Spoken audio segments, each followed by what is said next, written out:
Vamos a pedirle a Cheli que nos lea la lectura bíblica del día de hoy. Hola, buenos días. Ya, yo voy a hacer la lectura bíblica de hoy. Se encuentra en 1 Samuel 7, del 7 al 14.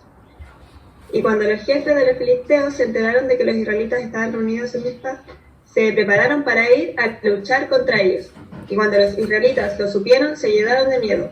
Y le dijeron a Samuel: no dejes de clamar por nosotros al Señor nuestro Dios, para que nos libre del poder de los filisteos.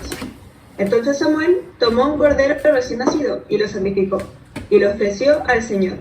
Luego rogó por el pueblo de Israel, y el Señor le oyó. Mientras Samuel estaba ofreciendo el holocausto, llegaron los filisteos para pelear contra los israelitas. Pero el Señor lanzó fuertes truenos contra ellos y los atemorizó. Y los israelitas los vencieron. Salieron de Mizpa y persiguieron a los filisteos más allá de Bet-car, y los hicieron de muerte. Luego Samuel tomó una piedra, la puso entre Mizpa y Sen, y a ese lugar lo llamó Ebenezer, porque dijo: hasta aquí nos ha ayudado el Señor. Así fueron vencidos los filisteos y no volvieron a entrar en el territorio de Israel, porque el poder del Señor estuvo en contra de ellos mientras Samuel vivió.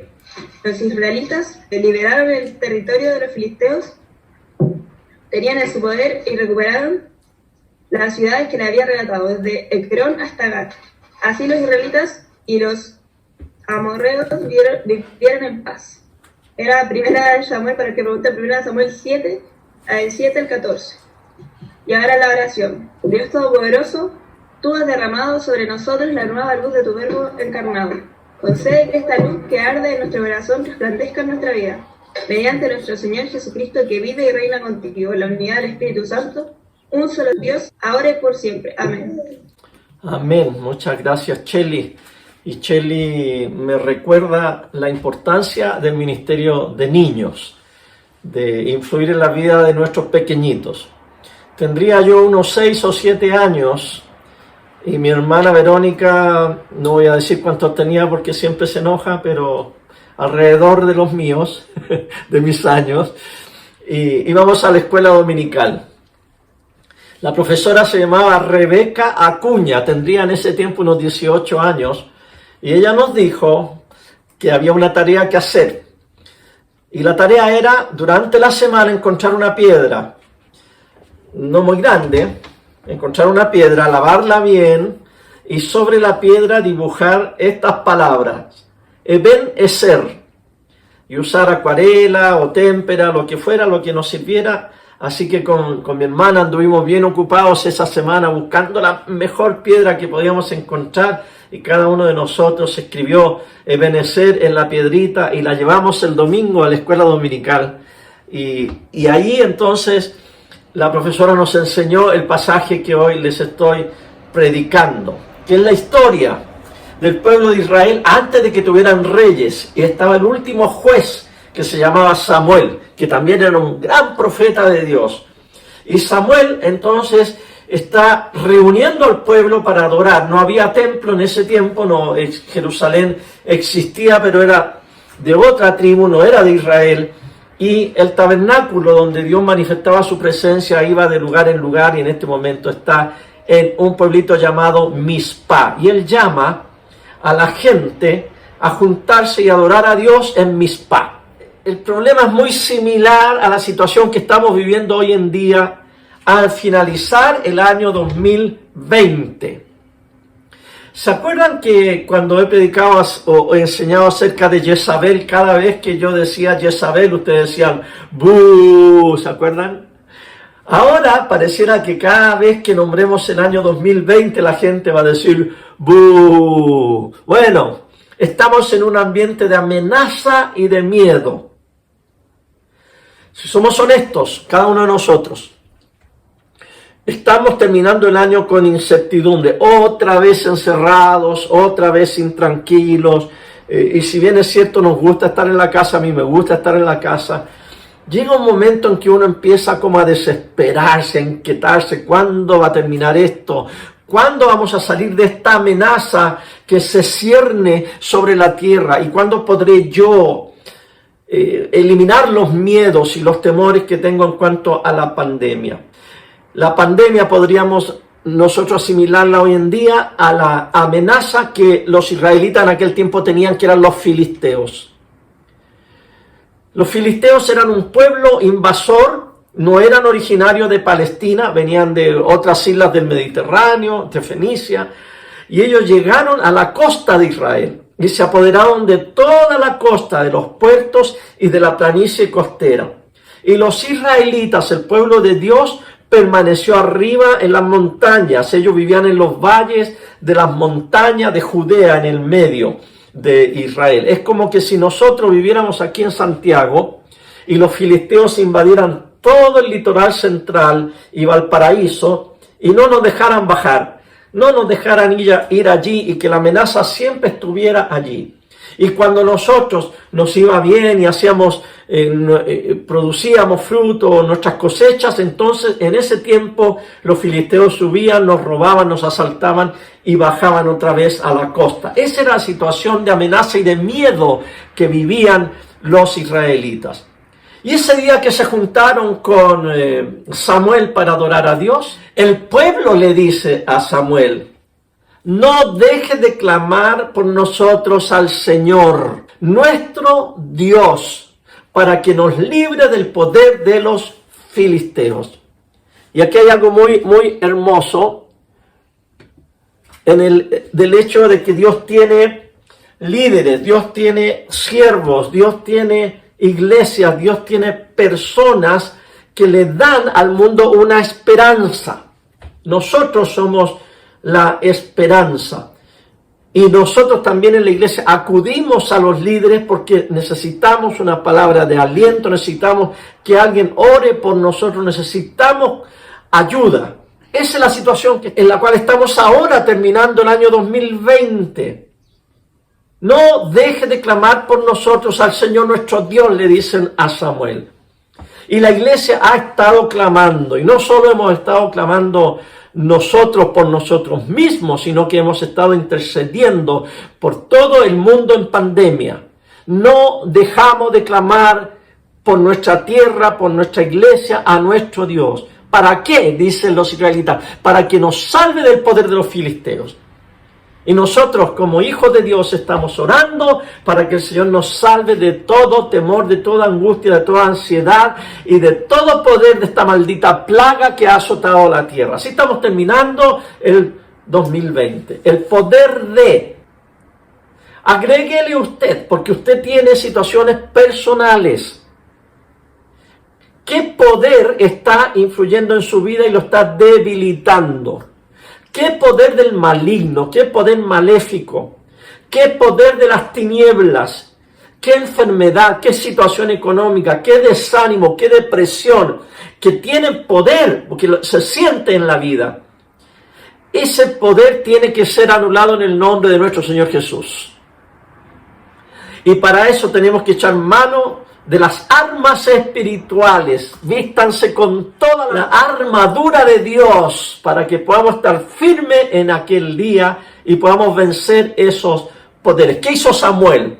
Samuel sacrificó, que era la manera de adorar a Dios en aquellos años. Hoy ya no necesitamos matar gatos ni gallinas, ni degollar nada en nuestros grupos en casa, ¿no? Ni ritos de iniciación, porque el Cordero de Dios que murió en la cruz ya quitó el pecado del mundo. Pero en aquel tiempo Samuel sacrificó, es decir, que Samuel hizo lo que tenía que hacer y el Señor lo oyó. Haz tú tu parte que tienes que hacer y el Señor hará la suya. Estamos en la época de gracia y de fe y de amor y de misericordia. ¿Qué es lo que tienes que hacer tú?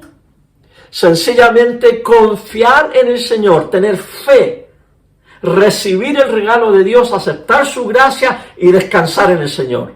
Esa es nuestra parte y Dios hará la suya. El Señor oyó a Samuel, el Señor te va a oír a ti. Y a propósito, el nombre de Samuel, que viene de Shema y él, Shema es escuchar en hebreo, y él es Dios. Dios escucha. El nombre de Samuel es Dios escucha. Y Dios lo escuchó a Samuel cuando intercedió y clamó por el pueblo. ¿Y qué hizo Dios? El pasaje dice que mientras Samuel estaba ofreciendo el holocausto, o sea, lo que hizo él es hacer lo que tenía que hacer, llegaron los filisteos para pelear contra los israelitas. Estaban en Mizpah, suben los filisteos a las montañas de Judea a atacar a los israelitas que estaban haciendo lo que tenían que hacer. ¿Qué tenían que hacer? Tenían que adorar a Dios. ¿Qué es lo que tenía que hacer Samuel? Tenía que hacer sacrificio y dirigir la ceremonia. Y suben los filisteos a atacar. ¿Qué tenían que hacer los filisteos? Lo que tenían que hacer. ¿Qué es lo que tiene que hacer el enemigo? Lo que tienen que hacer, atacar, oponerse. Así que cada cual en su rol, cada cual en su actividad, los filisteos tenían que atacar, estaban hechos para eso, estaban en su ADN. Y luego el Señor, dice aquí el pasaje, lanzó fuertes truenos contra ellos y los atemorizó. Cada quien hizo lo que tenía que hacer. El pueblo pedir que los hombres de Dios intercedieran por ellos. Samuel hizo lo que tenía que hacer, hizo sacrificio. Los filisteos hicieron lo que tenían que hacer, atacar e intimidar. Y Dios hizo lo que siempre hace y tiene que hacer. Lanzó fuertes truenos contra ellos y los atemorizó. El miedo cambió de bando. Eran los israelitas los que tenían miedo y temor de los filisteos. Interviene Dios, y cuando Dios interviene, el temor cambia de bando y ahora son los filisteos los que tienen miedo. Luego, Samuel tomó una piedra, la puso entre Mizpah y Sen, y a ese lugar lo llamó Ebenezer, porque dijo, hasta aquí nos ha ayudado el Señor. Tomó una piedra, hace un monumento, lo pone entre dos ciudades. Seguramente venían los filisteos desde Sen, y acá está Mizpah, y en el medio se encontraron, y ellos se atemorizaron los filisteos, y allí en el medio puso un recordatorio, un monumento, una piedra. La palabra Ebenezer significa piedra de ayuda. Y ahí Samuel dijo, hasta aquí nos ha ayudado el Señor. Quizás está diciendo hasta aquí geográficamente, este es el límite, o quizás está diciendo desde siempre hasta este momento el Señor ha estado con nosotros y el Señor nos ha ayudado. Vamos a hablar de esas piedras, de esos monumentos en nuestras vidas. Cuando uno viaja y va a las plazas de diferentes países, siempre hay un tipo arriba de un caballo. ¿Ya? Siempre hay un monumento de un tipo arriba de un caballo. Y uno ve al caballo y al caballero, y le tienen que explicar a uno, bueno, este era José de San Martín, este era Simón Bolívar, o este era Napoleón, etcétera, porque no todos lo identificamos al momento. Y cada cultura, cada pueblo tiene sus monumentos y sus piedras recordatorias. Esta semana que pasó, mi nieto Phoenix, allá en Japón, se metió en problemas.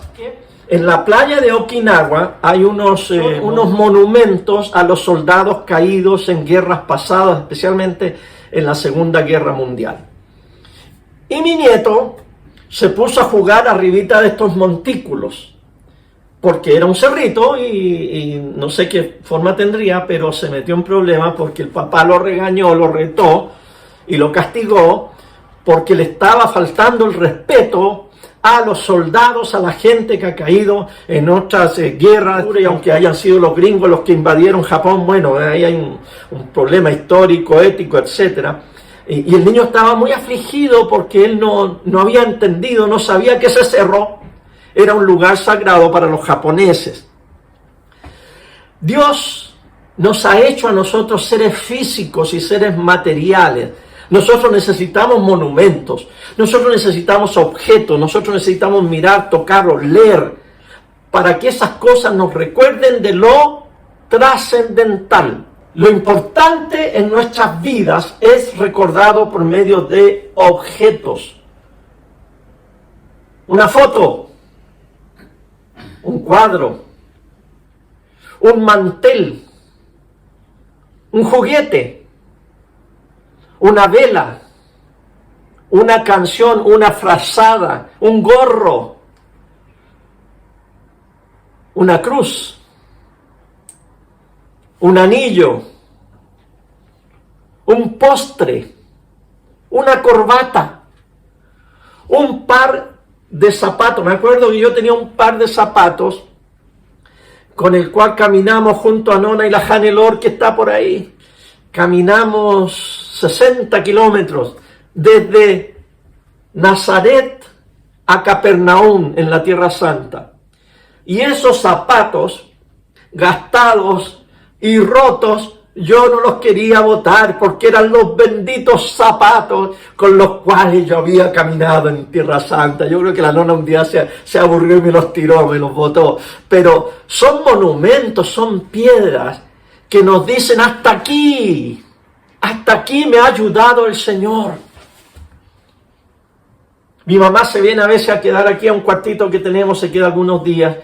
Y cuando yo voy y ya la veo instalada, ella saca una foto de mi papá y la pone al lado de la lámpara. Esa es una piedra, un ebenecer, una piedra de ayuda. Ella dice, hasta aquí me ha ayudado el Señor. Cuando es Navidad y usted pone un mantel en la mesa, porque fue el mantel que le regaló su abuelita, usted lo está poniendo, usted está diciendo, esta es una piedra de ayuda para mí, hasta aquí me ha ayudado el Señor. Y cuando usted se sienta a comer una comida especial y le pide a su mamá, a su hermano, que se tráete el postre ese que te enseñó mi abuelita, y lo tiene que traer porque hasta esa es su piedra de ayuda, porque hasta aquí nos ha ayudado el Señor. Es un recordatorio. Las tradiciones que tenemos en nuestra familia, ¿verdad? Que a veces, especialmente los jóvenes, se ponen muy iconoclastas. ¿Saben ustedes qué significa la palabra iconoclasta? Ícono es una imagen en griego. Y clastas son los que destruyen imágenes. Y producto de que en el cristianismo, cierto sector del cristianismo se fue al extremo de adorar las imágenes, otro sector del cristianismo se preocupó de romper las imágenes, de quemar los cuadros, de quebrar las estatuas y no dejar nada que tenga imagen material. El revolucionario, quizás los jóvenes son muy iconoclastas, quieren destruir todo lo del pasado porque ellos quieren como fundar una sociedad nueva. Pero no se dan cuenta que las tradiciones que guardamos nosotros son piedras, o sea, están destinadas a ser piedras de ayuda, son monumentos, son memoriales. Esta semana, ¿por qué usted pone el arbolito? ¿Por qué usted abre los regalos ya sea el 24 o otros dicen no, es el 25? Y unos van por un lado y otros van por el otro. ¿Por qué algunos de ustedes prenden velas en Navidad o en otros tiempos de su vida? ¿Por qué algunos de ustedes leen ciertos pasajes en Navidad? ¿O por qué algunos no celebran Navidad? Todo es un monumento. Todo es un monumento que apunta, es un memorial, es un recuerdo que nos lleva hacia algo. Y esto me recuerda que esta semana Shirley Woolsey en su página de Facebook puso una fotografía junto a unas velas de Adviento. Y alguien le preguntó, Shirley, las velas de Adviento recién ahora, en estos últimos años, es que la iglesia protestante o evangélica le está dando cierto valor a esa tradición de las velas de Adviento. ¿Por qué tú en el año 74 ya las tenías en tu casa? ¿Quién te lo enseñó? Y Shirley respondió que esa es una tradición que ella adquirió para su familia a través de haber sido influenciada por unos libros de la pareja Schaeffer, Edith Schaeffer y su esposo, unos tremendos teólogos que vivieron en Europa. Y yo me acordaba de esta canción romántica, ¿no? Todo me recuerda de ti, todo. Tu sombra sigue aquí. Cada paso que doy, cada historia de amor, todo me recuerda a ti. Así que yo resumo esto en lo que dije anteriormente. Estamos hechos de carne y hueso, necesitamos cosas para tocar, necesitamos cosas para recordarnos que aunque estamos aquí en la carne, en la materia, en esta casa, en este país, en esta ciudad, en este edificio, en esta situación, hay cosas de las cuales yo me aferro para que sean para mí un recordatorio de que hasta aquí el Señor nos ha ayudado. Mira, ahora mismo que estoy viendo aquí la cámara, veo detrás mío esta ventana, que está cerrada, ¿ves? Esta ventana. Y es curioso, ¿no? Mi esposa tiene un gusto muy bonito para adornar la casa y las cosas. Pero esta ventana que está aquí es de la casa de mi mamá y de mi papá. Y eso es una ventana que mi mamá sacó para reemplazarla por otra más moderna. ¿Por qué esta ventana no se fue a la basura? ¿Y por qué está aquí? Porque es un recordatorio de que aunque esa casa se venda o no se venda, esta ventana me recuerda y nos recuerda esa casa que nos vio nacer. Todo me recuerda a ti. Y cuando yo veo esta ventana, yo puedo decir, hasta aquí nos ha ayudado el Señor. Ebenezer, piedra de ayuda, la montaña, las nubes, la lluvia. Todo me recuerda a ti. Hay que decirle al Señor, hay que cantarle esa canción. Que cuando salgamos de vacaciones o cuando usted salga a caminar, cuando pueda salir y vea un árbol, vea una montaña, usted le pueda decir al Señor, todo me recuerda a ti. Todo para mí es una piedra de ayuda. Todo es un monumento que dice hasta aquí me ha ayudado el Señor. Y la montaña le va a recordar a usted. Alzaré mis ojos a los montes, ¿de dónde vendrá mi socorro? Mi socorro viene de parte del Señor que hizo los cielos y la tierra. Cuando vea un ave, esa piedra de ayuda le va a decir, Señor, bajo tus alas estaré seguro. Cuando vea una nube, usted va a pensar en la nube que cubrió al pueblo de Israel. Es que Dios se mete en todo y todo nos recuerda de Dios.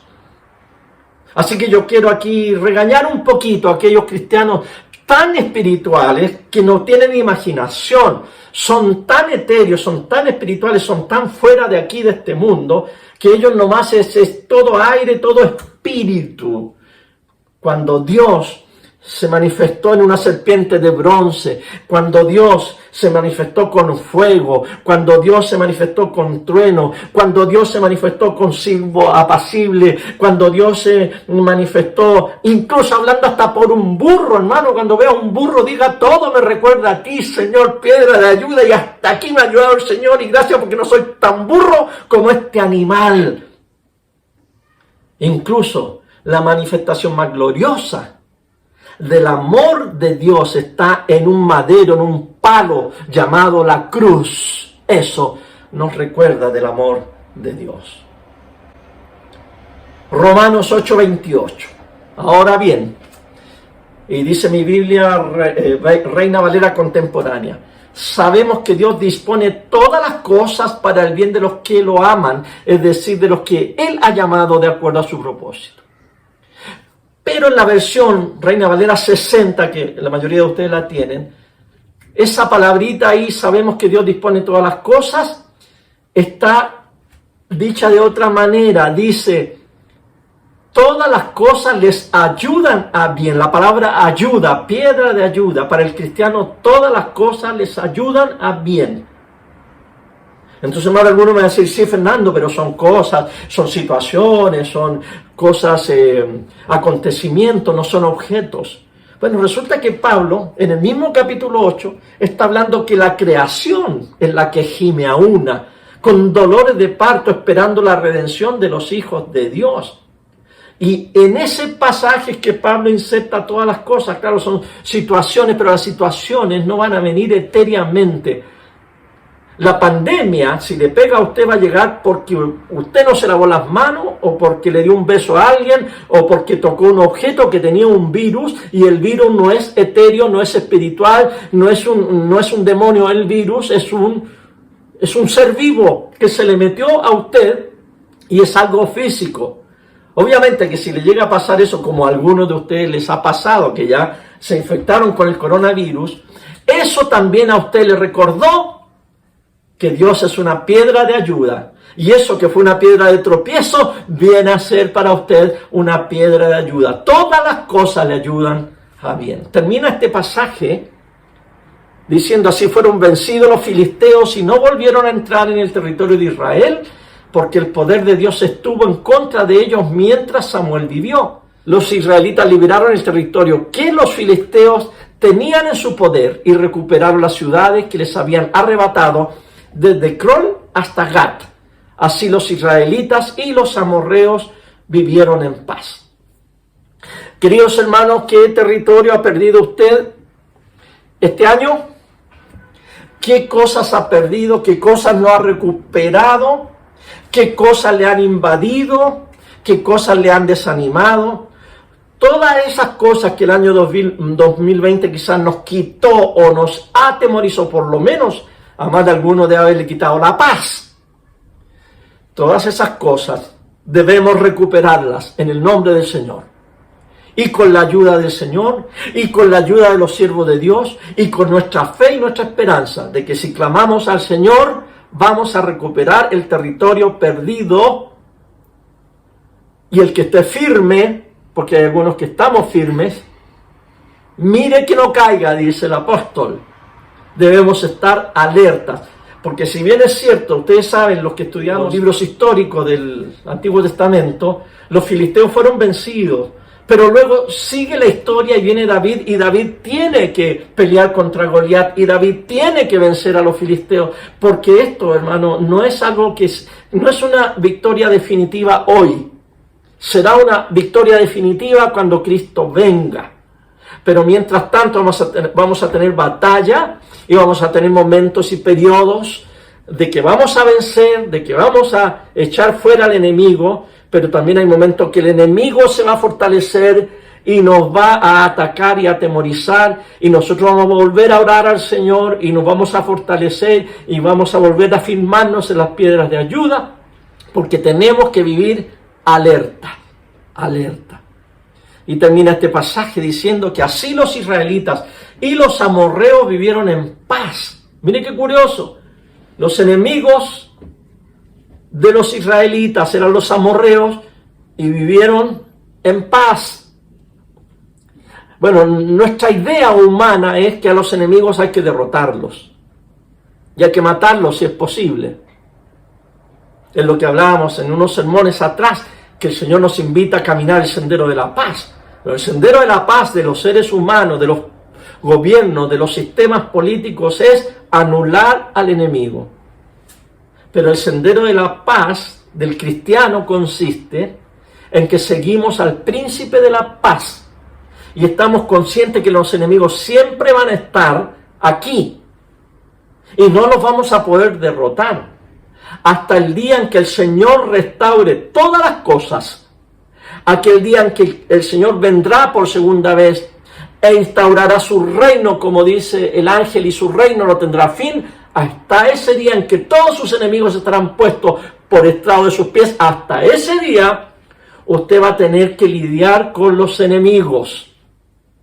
Y así como los israelitas y los amorreos vivieron en paz, así también usted tiene que preocuparse y tiene que ocuparse en vivir en paz. No ande en esta vida peleando con medio mundo. No ande en esta vida atacando a quien se le ponga por delante y criticando a medio mundo. Ande por esta vida en paz. Bienaventurados los pacificadores, porque ellos serán llamados hijos de Dios. Ande en paz. Ande en paz con los ateos, ande en paz contra los feministas, contra los que creen en el aborto, ande en paz contra los de su otro extremo político que usted no quiere ver ni en pintura, ande en paz con personas que piensan diferente de usted. Camine como israelita al lado de los amorreos, mirando al príncipe de paz. Y este tiene que ser entonces nuestro enfoque para el año 2021. El Señor es nuestra piedra de ayuda, y en cada cosa que nos pase y en cada objeto que hemos elegido tener en nuestra casa, o tener en nuestro lugar de reunión, o tener en nuestra oficina, o tener en nuestro auto, cada objeto, cada cosa me recuerda que hasta aquí, hasta este momento, me ha ayudado el Señor. Oremos. Gracias, Señor, por recordarnos que cada cual y cada uno de nosotros, en la posición que nos pusiste y en el lugar que nos pusiste y las circunstancias que tú has permitido que estemos, debemos hacer lo que debemos hacer. Y gracias, Señor, porque en cada momento, en cada lugar y en cada circunstancia nos recuerdas que tú eres nuestra piedra de ayuda y que podemos decir con toda fe: hasta aquí nos ayudó el Señor.